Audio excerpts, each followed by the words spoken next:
Bagaimana hukum ibadah di Masjid Al-Aqsa yang saat ini dikuasai Israel?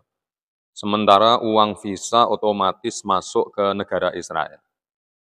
Begini, ibadah di Masjid Al-Aqsa itu ya boleh-boleh saja dan sah-sah saja. Soal kemudian visa itu masuk ke negara Israel dan kemudian dipakai untuk menyerang Palestina, itu sebenarnya tidak ada sangkut pautnya.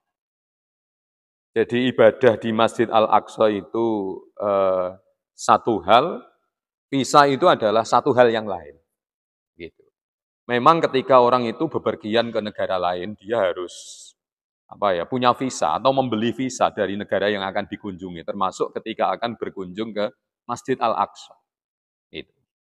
Nah, kenapa di sini tidak ada sangkut pautnya? Ya, karena begini, kalau uang yang sudah masuk di satu negara itu kan terserah penggunaannya negara itu.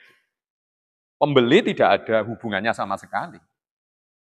Sehingga walaupun misalnya ketika orang itu ziarah ke Masjid Al-Aqsa, kemudian harus beli visa, sementara uangnya itu masuk ke negara Israel, dan kemudian Israel ini uangnya dipakai untuk menyerang Palestina, ini dua hal yang berbeda, tidak ada hubungannya.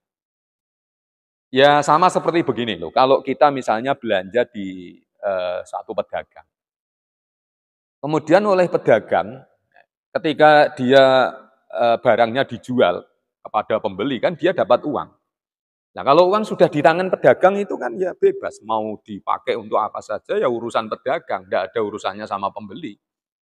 Misalnya pedagang itu ternyata uangnya dibuat judi, dibuat beli minum-minuman keras, dibuat mabuk-mabukan, ya tidak ada sangkut pautnya dengan pembeli. Sehingga sekali lagi ini adalah dua hal yang berbeda. Jadi yang ke ziarah ke Masjid Al-Aqsa, ibadah di sana, kemudian karena beli visanya ke Israel, kemudian uangnya dipakai untuk nyerang Palestina, ya tidak ada hubungannya dengan ibadahnya. Ibadahnya tetap sah dan boleh-boleh saja. Demikian, semoga bermanfaat.